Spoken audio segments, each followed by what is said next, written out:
Hello, everyone. Thanks for attending the webinar today. My name is Melissa Schwartz, and I manage the education department here at TrainingPeaks. And I'm super excited for this webinar. We have Ryan Knapp, who's going to be taking us through making the jump from marathons all the way up to doing ultra marathons and trail running. So before I get started and I hand it over to Ryan, just a couple of housekeeping things to take care of. If you guys want to ask a question for Ryan, go ahead and submit it in the little question area. Sean Hygen, who's also on the education team, and myself are going to be collecting those questions. And then when Ryan is finished with his presentation, we'll open it up and we'll read these questions for Ryan. We are recording this, and I'll send an email out to everyone that has a link so you can watch it again. We're also going to make the presentation available for you. We probably won't have that link for you until tomorrow, but you'll be able to take a look at Ryan's presentation again. And I also just wanted to point out some of the things we have coming up. So the first thing that's quickly approaching is we've got a meetup this Friday with the Boo/TrainingPeaks cyclocross racers. They're going to be here in Boulder if you guys are local, but we're also going to be live streaming it. And it's just a good opportunity to ask questions about cyclocross racing, or if you just want to ask the guys a question. And then we also just scheduled a series of 4 webinars to prepare for the release of WKO4 coming up. So take a look at that, and you can sign up for those. Okay, so without further ado, I'm going to hand it over to you, Ryan. Thanks, Melissa. Can you see my screen okay? Not yet. I got to give you, I have to give you control. So just a second. Because I'm using a dual screen, so I just want to make sure it picks up the right one. Okay, so you're the presenter now, so you just need to share whichever screen you've got on. All right. Let's see. All right. Does it look okay? Yes. Yep. Okay, perfect. Thanks for attending, everyone. As Melissa said, my name is Ryan Knapp. I'm the founder of miles2goendurance.com, and I'm going to talk to you today about going ultra, so transitioning from 26.2 to beyond. So I'm going to go ahead and get started since time is of the essence, and this is a conversation and a topic that we could talk quite much all day about. Okay, so notes about this webinar. So this webinar is training style agnostic, meaning if you follow a certain way to train, such as the Lydiard method or heart rate-based training or pace-based training, I don't cover those types of topics here. So how you look at training and building your cycles in terms of specific pace and that's going to be up to you. And this webinar also assumes that experience is necessary. So as I said in the title, it's transitioning to ultra marathons from 26.2. And assuming that you understand some basics on how to structure training plans and what training for a marathon is like. And also in this webinar, I make assumptions for you to take away tangible items. So I'm very specific in terms of I want you to leave this webinar with being able to go out and look at an ultra marathon that you'd like to run and to make a training plan. So I make a lot of assumptions and I don't cover certain things because I want it to be super tangible for you and actionable, and not sort of this pie in the sky where you're looking at it and thinking, I want to do it, but I'm not quite sure what I got out of it. I don't cover nutrition at all because nutrition is something that is a pay grade above me, I always say. There's incredible nutritionists that I know, and they could talk for hours about training in nutrition ultra marathons. And no matter what we talk about, individuality is the key to success in any type of training, whether it's triathlon and specifically in ultra marathons. And I also ask you to please take notes because my slides are kind of bare, and I like to talk over them so that you can kind of understand what's going on. So don't hesitate to take notes and also get in touch with me afterwards. Okay, so the webinar structure. So we're going to talk about 5 questions to ask about your desired ultra. Then we're going to talk about 3 personal life questions you need to ask when transitioning. Then we're going to talk about creating a plan with building blocks. We're going to put it together with a specific example. And then you can obviously contact me with any questions, Ryan@miles2goendurance.com, or Twitter, you can find me at RyanJKnapp. And also ask questions in the chat box, and they will ask them at the end of the webinar. Okay, so let's just clarify. What's an ultramarathon? An ultramarathon is any sporting event involving running and walking longer than the traditional marathon distance of 26.2 miles. So there's 2 types of ultramarathons. One deals with distance, and one deals with time. So we tend to talk about ultramarathons in terms of distance. So a 50K, a 50 miler, a 100K, a 100 miler. But there also are ultra marathons that are time-based. So you would be looking at a 6-hour race, a 12-hour race, a 24-hour race, and those are similar to the distance. I don't talk about the training for the timed events, but what you can do is basically assume that a 6-hour race, you could train similarly to a 50K. A 12-hour race, you could train similarly to a 50-mile and 100K, and then a 100 or a 24-hour run or longer, you could train similarly to 100 miles. So you can certainly keep those in mind if that's your cup of tea. So 5 questions that we're going to ask about our desired race. So this makes an assumption that you're ready to step up to an ultra distance and you have a race in mind. So 5 questions we're going to talk about. How long is your race, either in miles or in time? What type of terrain is your race? Is your race at elevation? How much elevation gain or loss is included? And what time of year and how will weather be a factor? So the first one, how long is your race? So as I said, ultramarathons are typically broken down into 3 types of races. A 50K, which is just slightly longer than a marathon, 50-mile and 100K, 100-mile and up, and then you look at the timed races. Like I said, a 6-hour would be similar to a 50K and a 12 to 24-hour. So assuming you chose your race, again, this webinar is going to be based on the assumption that you already know what race you're going to do. You need to know how long it is. The second one is what type of terrain is your race. Oh, I want to make one more point. And we'll talk later about, so that you guys know, we'll talk later about transitioning and how you should know to go from 26.2 and which ones you should kind of do first. So don't think that I skipped over it. What type of terrain is your race? So the difference between ultramarathoning and regular marathoning is the terrain, and that's a huge difference. I don't know the exact percentage, but to venture a guess, I would say 75, 80%, maybe even higher of ultramarathons are done on trails or on country roads, so not paved road. There are ultramarathons that are done on road, like Badwater, Keys 100 comes into my head, and there's other ones that are done on track as well. So that's, I guess that would be atypical in terms of the ultramarathon world. So in types of terrain, you're looking at road, so paved road, which would be traditional road, track, which I didn't include in there as I think about it, and then you're looking at something like country road, which would be rocks, just roads you would drive on if you're in the middle of the country. I was at Heartland 100 this week in Cassidy, Kansas, pacing one of my clients, and it's just run on all traditional like country road like you would see in the movies. Now, what's more typical of ultramarathoning is trails. And there's 2 types of trails or types of road you're going to encounter, or types of terrain you're going to encounter. The first is single track. So single track is basically trails that are narrow, and you can run one runner wide, or if you do run too wide, basically if it's an out and back, you're really, really, really close in. And this is a traditional trail that you would think about. And then there's wider trails where 2 or more people can run. So like Leadville has some wider trails. And wider trails and roads kind of go hand in hand, where they're usually the same thing. Now, the thing you have to think about with terrain is how technical are the trails. And technicality basically talks about whether there's roots, whether there's rock, whether there's debris, and those type of things that you're going to encounter when you're running, in lieu of just running on the road where really the only thing you have to not trip on is a curb. And one thing to think about with this terrain is how comfortable you are on those types of surfaces. And all of these things we're going to use to plan a fictitious race going forward. So these are things you have to think about when you plan your race or you're going forward. The next is your race at elevation. So elevation, for lack, just a quick definition, is how high you are above sea level. So altitude is actually for planes. So we get this in Colorado a lot. People say, I'm at altitude. Altitude is only the distance that planes use, but people use altitude interchangeably with elevation. I'm just kind of a stickler for it. So at Denver, where I'm sitting right now, we're at 5280 roughly. Up in Estes, you're at 7,500, and so that's what you're looking at. And a lot of ultramarathons have elevation or race at elevation as part of the allure of the race. Like I say at the bottom, so the Leadville races, Hard Rock 100, UTMB, or any of the Sky Running Series events.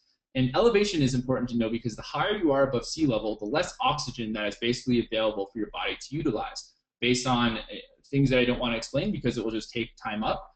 When you're breathing in less oxygen. So it's important to know as your race at elevation, and are you going to have to train for that? And as an example, at about 8,000 feet, you have about 25% less oxygen than if you were compared to sea level. I realized this when I was living in Estes, and I went and raced the Phoenix Marathon. I lived in Estes for about 4 months and went and raced the Phoenix Half Marathon. And I couldn't believe training at elevation and going and racing at almost sea level, just what the difference is in terms of oxygen. So you have to look at your course map and the race that you register for your ultra. If it's at elevation, something like Leadville, will make a very big deal that it's at elevation. And I would consider elevation to be anything above 4,000, 5,000 feet. And as you go up from 5,000 feet, you really start noticing even more changes. Now, the fourth part is going to be looking at the race and saying how much elevation gain or loss is included. So in ultramarathons, the amount of total feet you climb or descend is necessary to take into account. So regardless of the marathon that you run, the road marathon, unless you're running something like Big Sur or a marathon that's designed to be hilly, elevation or in terms of gain or loss isn't that typical of a big deal. You may have something like Tucson, which is a point-to-point, which loses, I think, like 2,000 feet of elevation just off the top of my head. And that you have to train for. But if you're looking at most marathons clumped together, elevation isn't really a big deal in terms of the gain or loss. You might have a few hills you have to train for, but it's not a part of the course. So races like Leadville again, UTMB, Ultra Trail de Mont Blanc in France, Hard Rock, the fact that you're climbing and descending thousands and thousands and tens of thousands of feet of elevation is a specific allure to that race and is a reason that you need to think about that, because you have to train for being able to climb and descend, say, 20,000 feet. Even in the Leadville 50 miler, which we use as the example, it's just over 7,000 feet. And the races will make a big deal of that again, so you'll understand how much elevation loss and gain there is. And we'll talk about the components for training in terms of gain and loss in a little bit. But in terms of how you've structured into your training, I try to at least include 50% of the same amount of elevation gain and loss per the amount of mileage. So as a real-world example, let's say you're going to race the Leadville 50 miler and it's 7,200 feet of elevation. I would at least try to get in 3,600 feet of climb over the 50 miles of training that I'm doing. Because what you're going to do is you're going to have to include hills or trails or that tough hilly work as a part of your general training runs. So you don't want to just run flat, flat, flat every day, and then all of a sudden you go on the weekend and you're going to do 4,000 feet of climb. You should be including your hills and including the hilly runs during your daily runs. You might have to go out to a trail, you might have to jump on a treadmill, but you want to start including that elevation, and you start off slow at 50%, and then you're gaining it as you go along. And of course you're going to have big days, but you want to make sure that you're including the gain and the loss in your training on a daily basis. So like I said, an example here, the North Face 50 has 10,000 feet of elevation. So I'm looking at like 5,000 to 10,000 feet of elevation gain for the 50 miles that I'm training. So if I'm doing a 50-mile week, as long as it's not a recovery week, I really want to be making sure I'm getting elevation. And your easy long run should be able to do that. And we'll talk about the old adage of walk the uphill and run the down and flat when we talk about the training. Now, the next one you're going to have to worry about, and the fifth type of question, is what type of year and how will weather be a factor? So depending on the location, a June or July ultra marathon can have snow and ice. So here in Denver, each year we do this run called Over the Divide, where we run over the Continental Divide from Rocky Mountain National Park, Bear Lake to Grand Lake. And 2 years ago when we did the run, we were at about 12,800 feet, and we were post-holing about knee-deep in snow. So post-holing is when you're just running and your foot is just dropping in. And it was July like 20th or 21st. So you think July, hot, in Denver it's 100 degrees, but if you're going up to the high country, you still can have snow. We were in Leadville 2 weeks ago, and there's already snow. I mean, it's snowing here in Denver. So understanding that, depending on the race and depending on the type of elevation, you may have snow or may have adverse conditions when you wouldn't necessarily think that was the case. And so you need to acclimatize for those conditions to be able to improve your chance of success. Now, my suggestion is to acclimatize more for heat than you would necessarily for cold and winter, because the acclimatization for the heat is going to be more important. So saying if you're running a race like Badwater, which is kind of almost a webinar in its own, but you're training for a race that is going to be extremely hot outside in the middle of summer, you're really going to need to make sure that you understand that you're going to have to run outside and acclimatize yourself. If you don't have access to being able to go outside, so let's say you live in an area and it's still moderately cold, or not as warm, it might only be in the 70s and your race is in the hundreds. You can always run on a treadmill in layers. You might see people doing this in the gym. You can try something like Bikram yoga, which is just going to get you moving in a warmer type of environment. You can run at the hottest part of the day and wherever you live.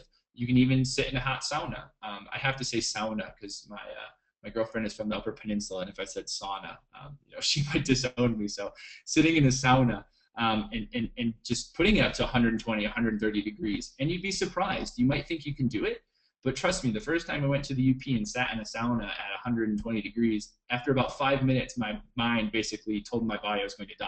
And I started freaking out and sweat and just going, my mind started going crazy. So you really have to acclimate yourself to the heat. And just like training, you want to start slow. You don't want to go out and bust out a 30 miler in 100 degrees wearing a sweat tracksuit. You want to acclimatize yourself slowly but surely. In terms of the cold, it's really mostly psychological. You're not going to go out in the cold and then all of a sudden become this great runner because you're running in the cold. But I grew up in the Northeast in Buffalo, and so training in the cold, I'm used to it. It's about 38, 39 degrees in Denver today, and I'll go out after this webinar and run in shorts and a t-shirt and a pair of gloves because the cold doesn't bother me. When it gets above 80 degrees, I'm useless. So I understand that psychologically, the cold doesn't bother me. And for most people, it's just getting you used to being cold. Because with ultra marathons, you're obviously out there for much longer, 6 hours, 8 hours, 10 hours, 12 hours. And so being exposed to 100-degree temperatures for 10 hours is way different than being exposed for a 2-hour half marathon or a 4-hour or 5-hour regular marathon. So that's why it's extremely important. So we've answered these 5 questions. So you need to do this when you pick your race. So you pick your race, or you can use these questions and even pick a race that's going to be able to suit you. So the next thing we're going to talk about is basically we have a few more questions that we're going to answer. So the personal questions that we're going to answer are the first 3, which is basically being real with yourself. So I train people, and I do this for a living, and I often find that people that are training for ultra marathons are not necessarily honest with themselves about the time that they have. So if you want to look at a 100-mile race, you need to make sure that you have the amount of time to be able to train for that. And I failed to put that as a question, but that's something that you need to make sure that you have. And you also want to look at how much time do you have for your race. So if you're going to pick, say, the North Face 50 miler, which is in 9 weeks, and this is your first ultra and your first 50 miler, it's probably not a good idea. But maybe you pick one when you start planning your 2014 schedule and look at one and you say it's 35 or 36 weeks out, which might seem like a long amount of time, but jumping from a marathon to a 50 miler is kind of a large step. So you want to know how much time you have until your race. You want to know how much time you have to train because that's going to make a difference. If you can only train 6 hours a week, 100 milers probably not the distance for you. The next is looking at what your experience level is. So how much experience do I have running? No, I'm not saying you have to be a 10-year runner to run a 100-miler, but in my anecdotal opinion, in my anecdotal evidence, the longer you've been running, the more success you tend to have with ultras. I've coached people that have run essentially couch to 50K, couch to 50 mile, and that's difficult to do, avoiding injury and sort of getting out healthy, in my opinion. I see a lot of people that do that don't come out healthy, or they don't finish the race how they want to. So understanding your experience level and your experience with altitude, or your experience with elevation, your experience with going long, your experience with racing in the cold or racing in the heat, to choosing an ultra that's going to work for you. And also understanding your strengths and weaknesses. If you live in the flattest part of the world, if you live in Buffalo, New York, where I grew up, and basically the longest amount of climb is the overpass in the marathon, and I'm going to try to run hard rock, which is, tens of thousands of feet of elevation gain, is probably going to be tough for me to be a good climber. So understanding that I might want to pick a flatter race, such as Heartland 100 or Heartland 50, which I was just at, which still has hills, but is more adaptable to the environment that I live in.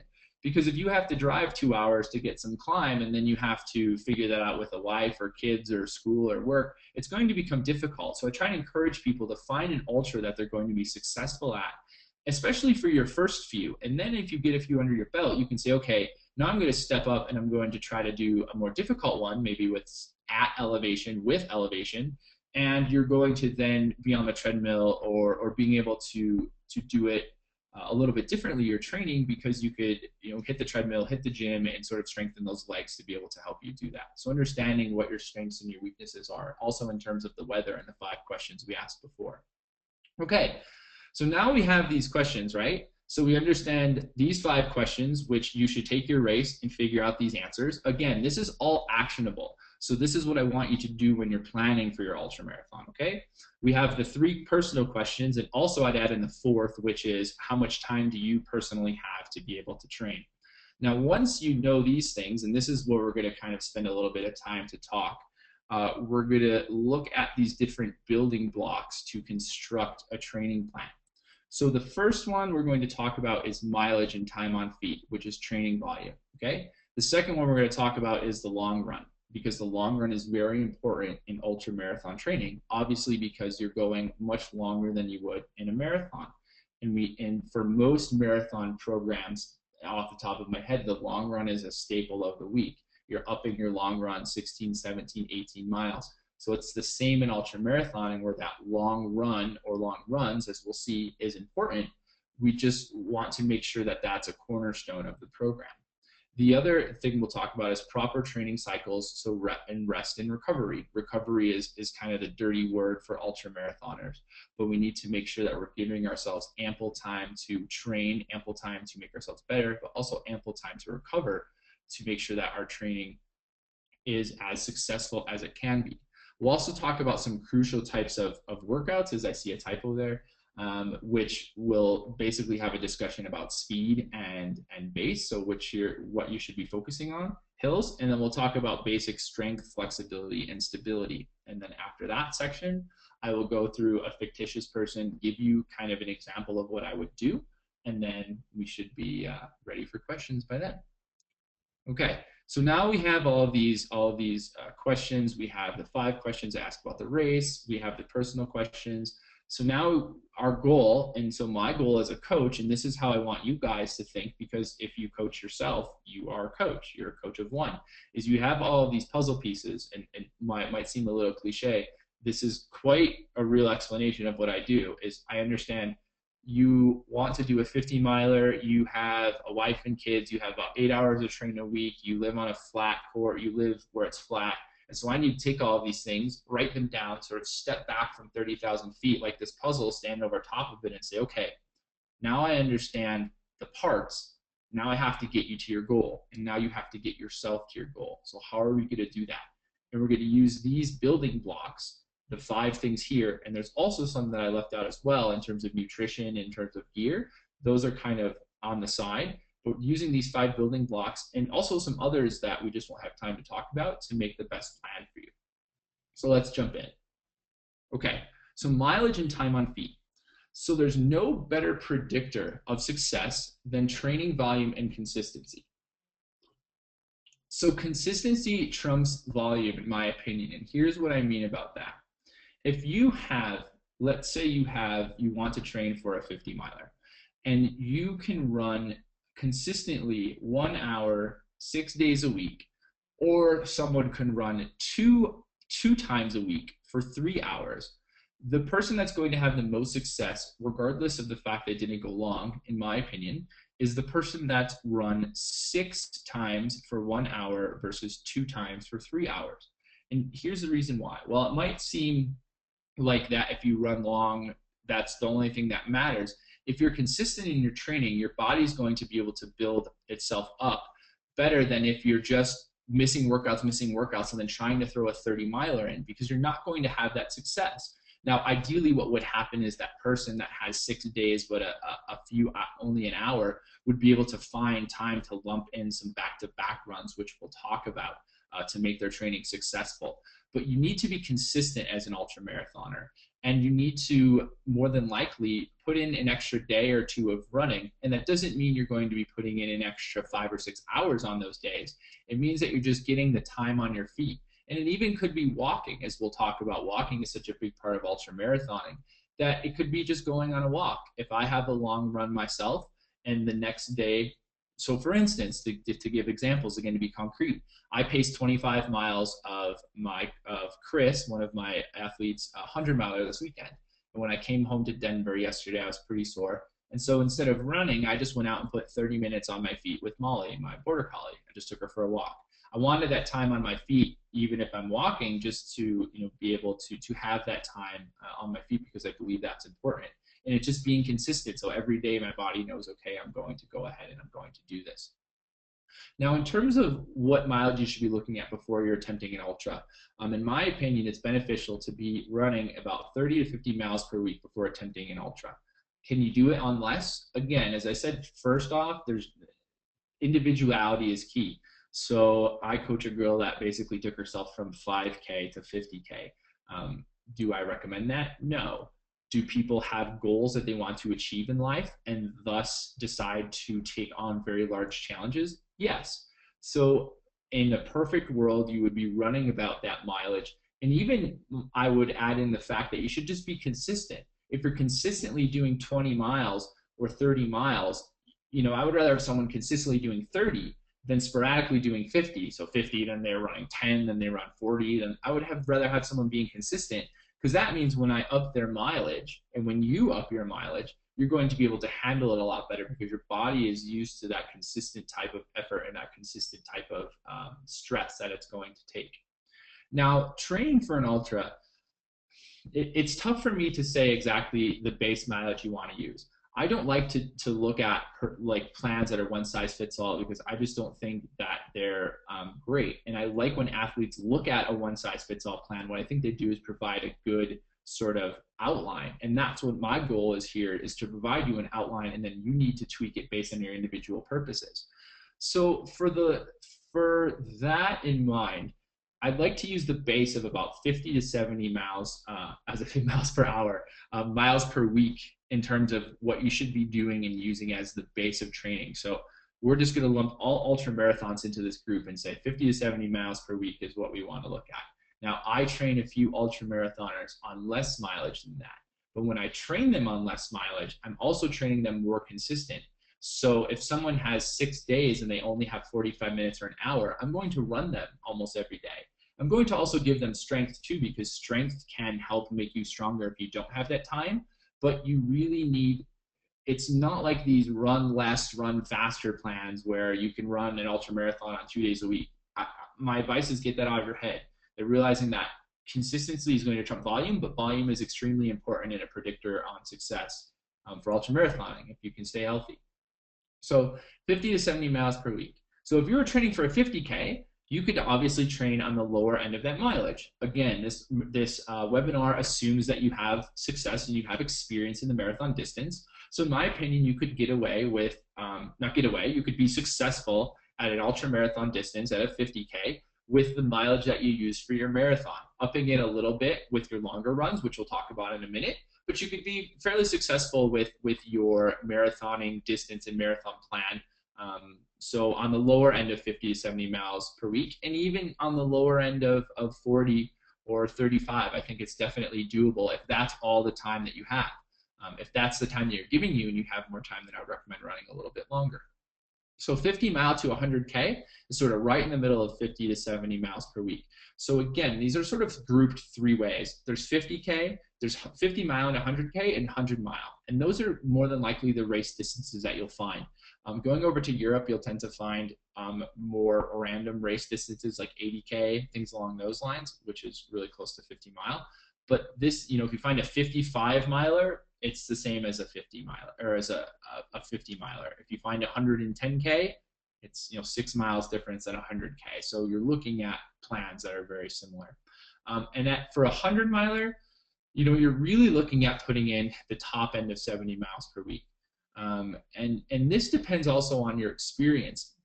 If you have a little bit more experience, you could, in a larger base, you could get away with a little bit less mileage if you're looking at doing a race that's going to play to your strength. So for instance, Chris, this guy that ran the Heartland 100, my athlete, he had been running at really high mileage for the last year and a half we've been coaching. So when we went into this training cycle for Heartland, I actually bumped down his mileage, but I increased the intensity at which he worked and the speed at which he worked, because that was what he needed to focus on, since the race is fairly flat. I mean, we'll talk about those types of workouts later. So understanding what sort of mileage you need, you're really going to be toward the top end, and you could even bump up higher, but you want to be careful of injury at that point in time for 100 milers. The biggest thing with mileage time or fee is understanding your volume and time limits. So understanding that every time you've tried to run a 100-mile week, you've got hurt. you can do one of two things. You can either try to figure out how to run a 100-mile week, or you can realize that your limit is at, say, 70 miles, and for 30 miles or 60 miles, you might ride your bike. So you might go out and bike 60 miles. You might run on the elliptical the other 30. And what that, or you might aqua jog an extra 3 hours. And what that does is it lets your body sort of get to that limit. And then you can go a little bit more because you're doing things that are non-impact. So if you know where your limit is and you're reaching that limit, don't push over it, because you don't want to be the fittest ultramarathon to fill a cup of water at the aid station, because that's not fun for anyone. So you should have an idea as you start training, when you sort of start to feel the wheels fall off, and that means, okay, I'm going to back off on my training. So now the big focus shifts to the long run, okay? The long run is the cornerstone of an ultramarathon plan. The long run is a cornerstone of most marathon training programs, but there's also a lot of quality that happens during the week. But for ultramarathoning, you're running 10 miles during the week, a 10-mile run, 10-mile run, and then you have a 100-mile race. It's obvious that the long run is going to be a huge component of that. So simply, the more comfortable you are with running long, the better.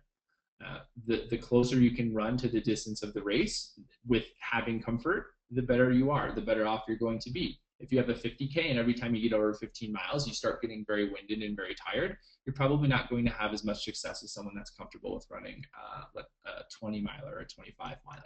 So there's different types of long runs. This might seem weird, like, Ryan, well, why don't I just run long? Well, that's not the case. So there's 3 types of long runs that I try to use. 2 are very traditional, and 1 you could argue if it's a long run or not, but I think it's applicable in the group that we're talking to. It's applicable with basically everyone, because even most pro ultra runners, minus Killian and these guys, have jobs and have wives and have kids and have to manage their time. So the first one is a traditional long run. So it's one day, it's high mileage, and you're at an easy pace. So you're going out and you're running 30 miles and an easy conversational pace and getting your climb in, and you're doing that. That's a traditional long run.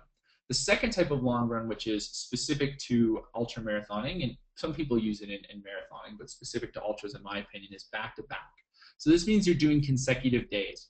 So what happens with back-to-back runs is you're going to do them generally on Saturday and Sunday. It's not the case if you don't have to do it on Saturday and Sunday. You could do it on any back-to-back day. I have a guy that does them on Sunday and Monday. It just depends on his schedule. So the first day is typically longer than the second, or the second day is similar to the first day. So for instance, let's say you're going to do a 50-miler. You would run, say, a back-to-back as a 3-miler or a 3-hour run and a 3-hour run, or you do a 15-mile run and a 15-mile run, or a 15-mile run and a 10-mile run. And what that does, for a quick explanation, is be able to basically teach you how to run on tired legs. So you run 20 miles, you wake up the next day, chances are your legs are going to be tired and going to be sore, and so you're going to run on them again. And this is a way you can run on tired legs and mentally get prepared for it without going out and running a 40-mile run, because the longer you're running, the higher the propensity for injury is. So you would do a back-to-back run and be able to simulate that and get that sort of feeling both mentally and physically. I use these often. Most ultra-marathon training programs use them they only use them a few times, and they'll say about 3 or 4 or 5 times a cycle. I'll use them a lot more and necessarily do a 3-hour run, but I always try to run ultra people back-to-back, longer-ish on Saturday and Sunday, as long as they're building, because I feel it, in my opinion and in my experience, I've seen more success from it than detriment. Again, this is based on the person, so you know that if you break after running long on Saturday and long on Sunday, only do it once in a while and prepare yourself by taking a rest day or 2 rest days during that week if you're going to go ahead and put in a big back-to-back run. A back-to-back-to-back is essentially 3 days of moderate mileage. So if you wanted to simulate a 40-mile run, instead of doing 2 20s, you could do a 20, 15, or you could do a 20, a 10, a 10, or you could do a 15, a 15, a 20. But you're essentially spreading it out over 3 days if you just say, look, like, I have a wife and kids, I have a busy weekend, I can't get out for 6 hours and then 6 hours on a Saturday and Sunday if I'm doing a 100-miler. So you can sort of build it over 3 days. Is it a long run? Maybe not. But if you need to get in that mileage, you may have to put them 3 days together. but I would be very cautious in terms of that end of that second and that third day is going to be the injury risk may be higher than normal. So making sure that you understand that. Okay, so I didn't touch on gear, and I'm not going to touch on gear in this webinar. But so when you're doing your long runs, you want to be using the correct gear and testing it. So using any sort of packs or handhelds you're going to be using. If you use poles, I race with poles when I do mountain races. And practicing your nutrition. Again, those are things I'm just flying over, and hopefully we can have another discussion on those at a later time, or if you have questions, you can ask them and I can talk about them, or you can email me after the webinar and we can talk about it. The other thing to include is night runs, especially for 100K and 100 mile.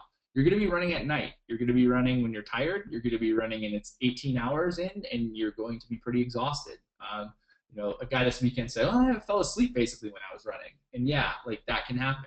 So you have to get used to running with a headlamp and running while extremely tired.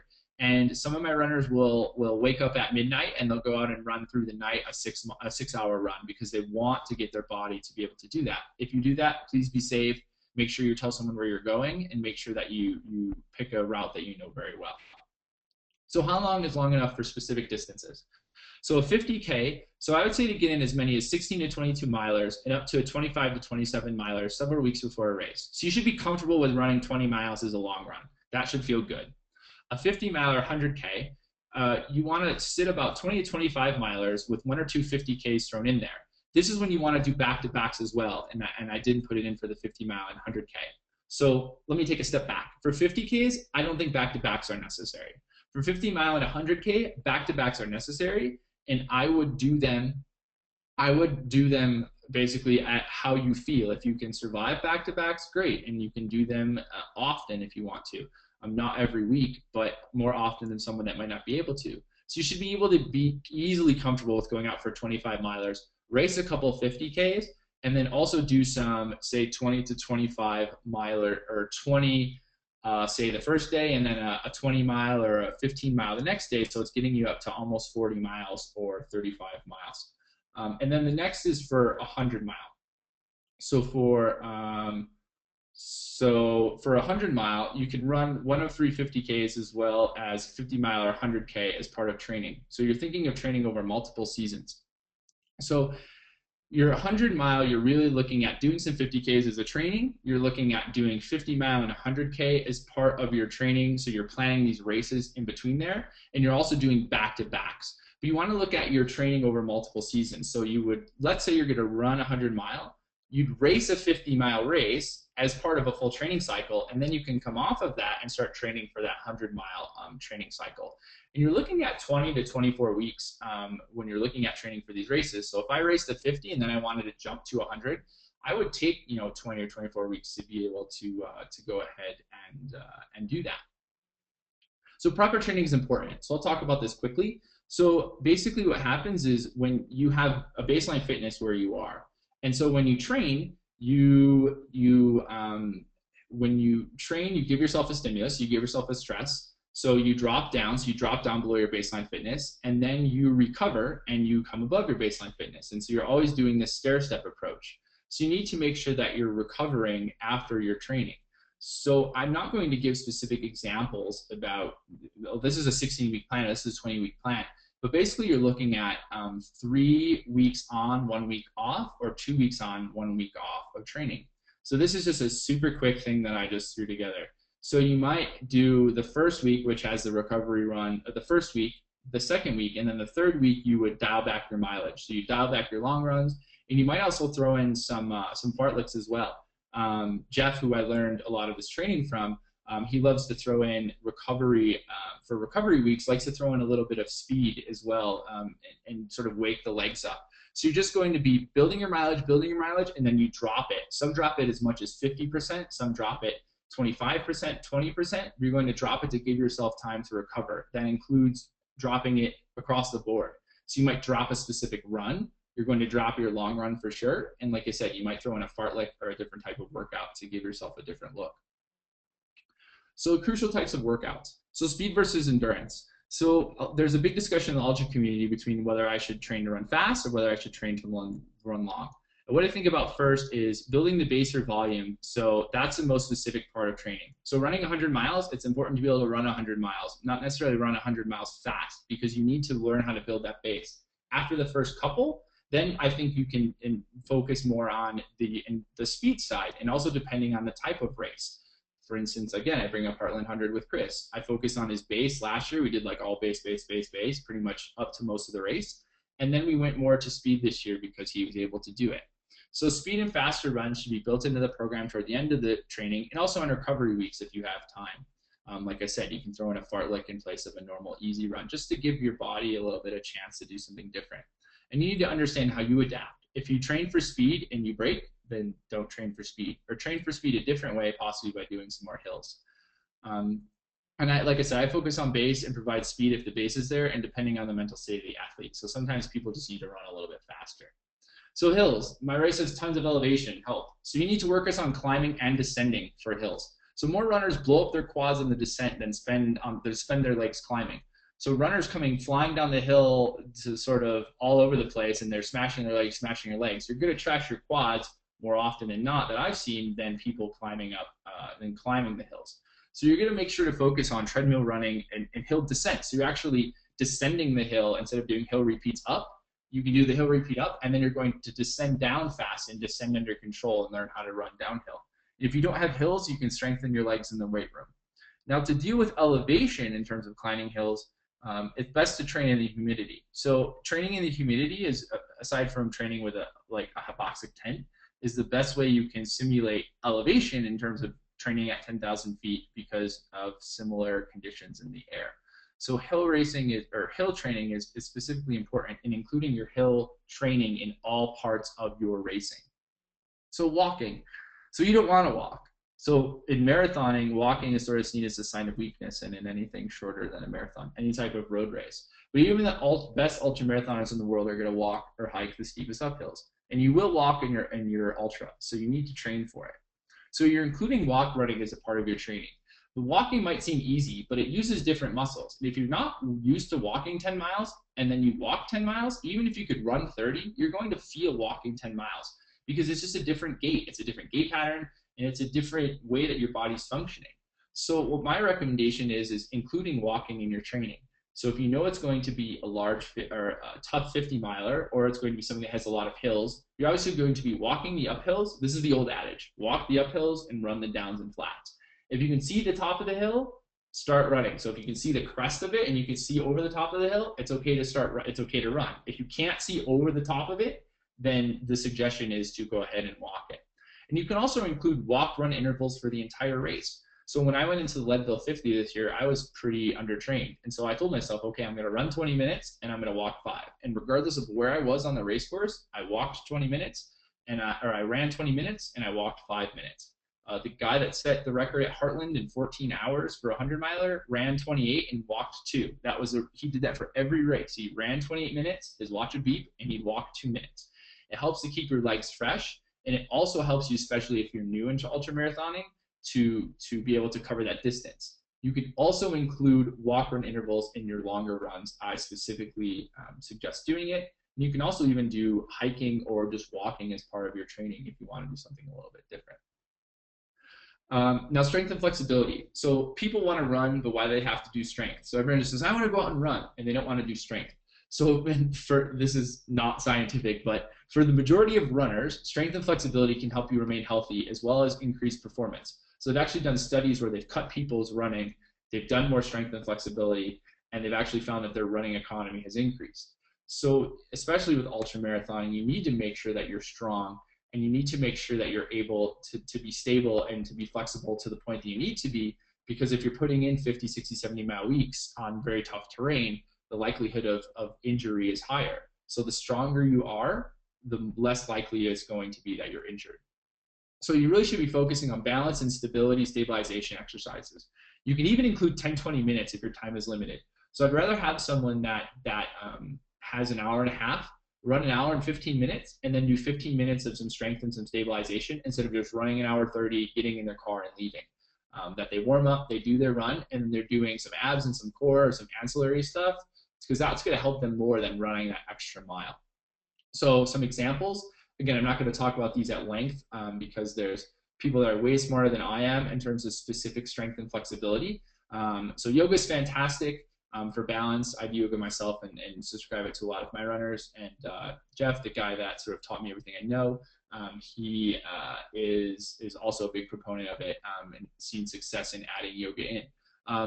I say the Oregon Project Stability, so you can look up different types of workouts. If you Google Oregon or Oregon Project Stability, you can find the workout that Galen Rupp and Mo Farah and those guys do. And you're looking at other stability-based workouts. So it's not just like launching up weight or bench pressing, but it's like single leg squat with a twist or on a Bosu ball, because that's going to help you work in sort of multiplanar. And then I would recommend, if you want additional text to read Anatomy for Runners by Jay DeSherry. It's a fantastic book that deals a lot with strength and flexibility and why it's important. And it's one of the best books I've read in a very long time and something that I took a ton out of. So again, this could be a huge topic that could cover the entire webinar. You need to include strength and flexibility as a building block of your training. And if you can't include hour-long workouts, just include 10 or 15 minutes of some ancillary stuff. It's going to help you the world over. Okay. So now what we're going to do is look at a quick example of a fictitious runner that I made up to show you how I would use all the things that we talked about to plan a race. Again, I'm not going to give you like, this is a 50K outline, this is a 50-mile outline or a 100K outline, because I don't know. I don't know you. I don't know what you have time for. I don't know what you have training for. And in trying to pigeonhole, what I talk about with training plans and sort of personal, non-personalized ones is it's like a suit, right? So you go out and you buy a suit, and the suit fits okay. And I'm 6'2", 170, and you might be 6'3", 190, and so the suit's gonna fit as different. But if I go down the street and to a tailor and they tailor the suit, and all of a sudden I look at myself and I look like $1 million, it's because it's tailored to me. So I hope that you could take this information that I gave you and look at a plan and be able to personalize it for yourself. Because if you spend a day or 2 days, or even if it took you a week, or you email me and I help you with that, you're going to see so much more gains from personalizing a plan to you and sort of asking these questions and using the information that I give you than if you just go to like runnersworld.com or TrainingPeaks and print off something. It's not going to be bad, don't get me wrong, but you really should look at everything you find and personalize it as much to yourself. So I want to show you that if you do go to TrainingPeaks or you talk to me or you talk to anyone else and you find a plan that's a basic outline, that you use it as a basic outline. And instead you fill in the blanks and you make the changes that you need to based on the things that I talked about today. So as an example, so let's say we have an experienced marathoner who has 150K under her belt. She wants to run the Leadville Silver Rush 50, and I use this because this was a fun race that I did this year and really enjoyed and trained a couple people for. And it's a pretty popular one out here in Colorado, along with the 100 as well. So again, I'm asking these 5 questions we asked in the beginning, right? So race-specific stuff. So Leadville is at 10,000 feet. It's the highest like incorporated town or incorporated village in the United States. There's like one person that lives higher, I think. So it's obviously 10,000 feet. It's very high. It includes 7,000 feet of climb. I believe it's 7,200 in descent because it's an out and back. But the hill grade is pretty tame. So the first 10 miles climbs like 2,000 feet. So that's not really high. There's a couple spots in the middle where it gets a little hairy. But other than that, the climb and the descent is pretty tame compared to being very steep. It's an out and back course. It's a moderate time of year in terms of the weather, but this year it poured and it hailed, so there's a chance for that. It's 50% single track and 50% like fire road, and there's a couple spots of blacktop in there if I remember correctly.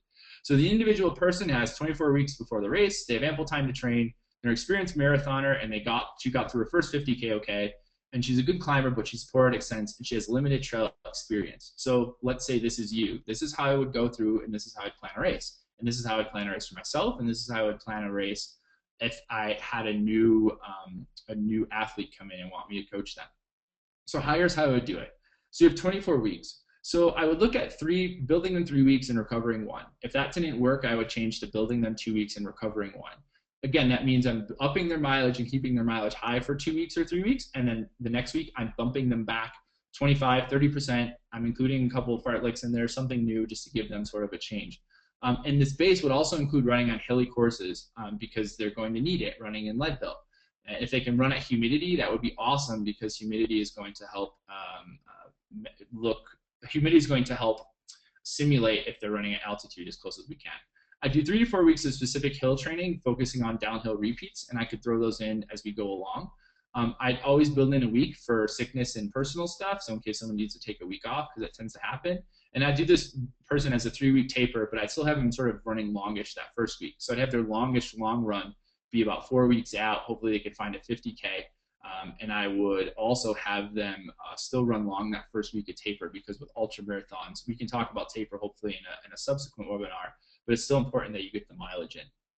So more importantly, the building blocks that we talked about. So she'd have to run on trails. She has to run on trails because she has a little experience doing it. So trails need to be a very large part of her program. She'd run 2 to 3 longs back-to-back runs. As I said, the last long run would come probably 4 weeks out from the race. I'd constantly keep her about 40 to 50 miles a week if she could handle that, and upping her to 60 or 65 miles as peak, depending how she handles the volume with those peak weeks with the back-to-back runs. I try to find her a 50K race to get used to racing, since she's only raced 1 time, and I would definitely include hill work on a similar grade and include long runs and runnable hills, because that's how Leadville is. So again, what I'm looking at is the race specific. What is the race like?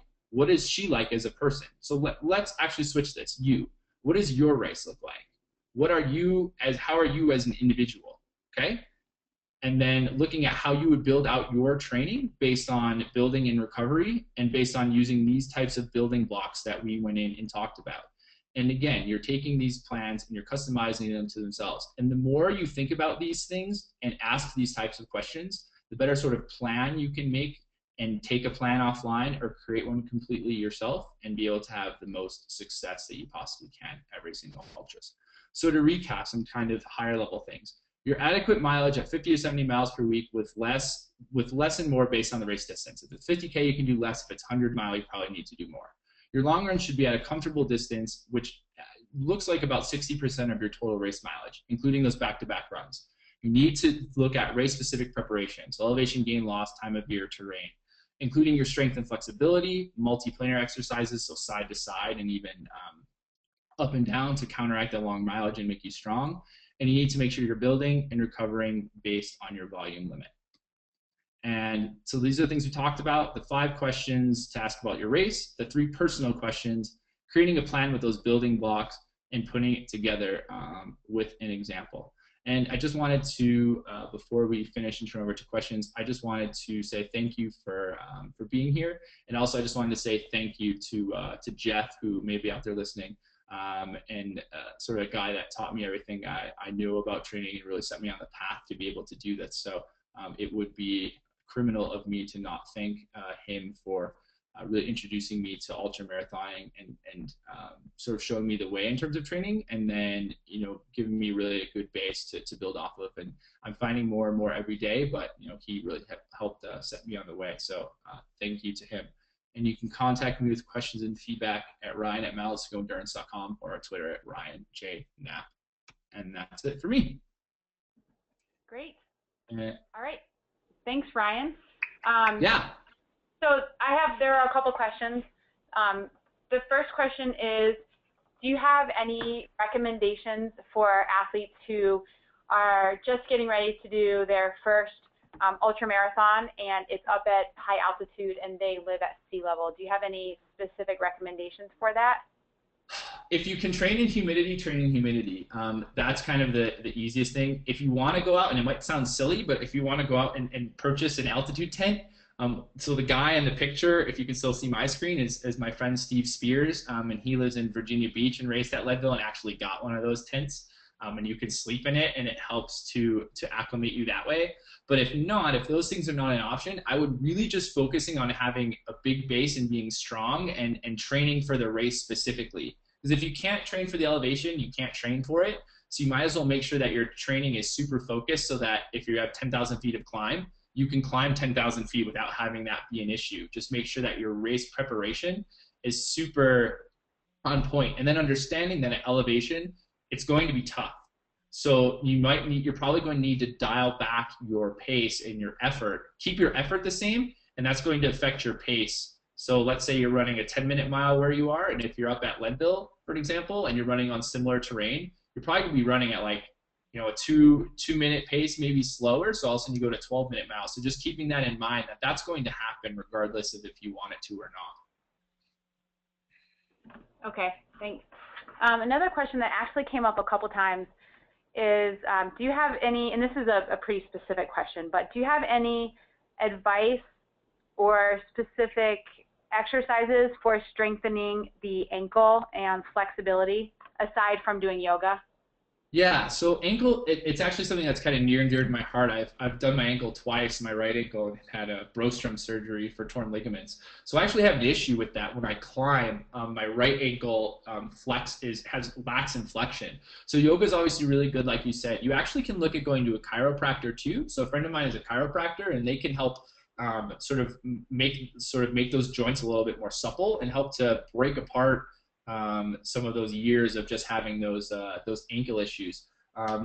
You can work on doing some flexibility exercises if you look some up online, just kind of sitting and having your ankle kind of underneath you, so you're almost sitting on your ankle with your butt, and that can help basically. But if you're having a lot of issues with it, I recommend going to see a chiropractor or someone along those lines and having them break up some of that tissue and just sort of get that flexibility back, because it is an issue, and like I said, one that I deal with myself personally.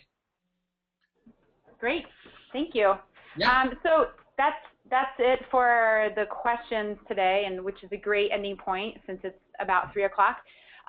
Just to review, people, we're going to send an email out tomorrow, and it'll have a link to where we're posting the recording on YouTube, and we'll also include in that email a link so that you guys can access the presentation that Ryan put together. And we will be talking about doing future webinars on this topic, maybe something more specific, or if there's any type of topics regarding ultra running that you guys would like to hear, feel free to send that in. You can just send it into support@trainingpeaks.com and it will get into my hands.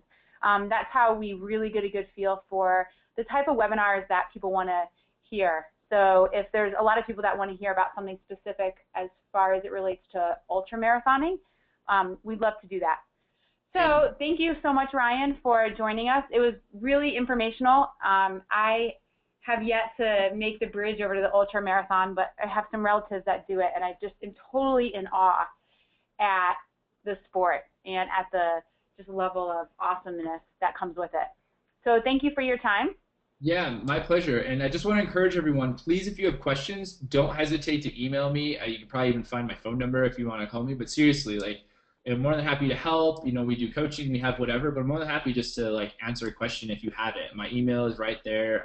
Please reach out, because I love what I do, and I'm very grateful that I can do this for a living, and I am more than happy to talk or help out as much as I can. So thank you very much for giving me your time and your hour, and Melissa for the opportunity. I really appreciate it.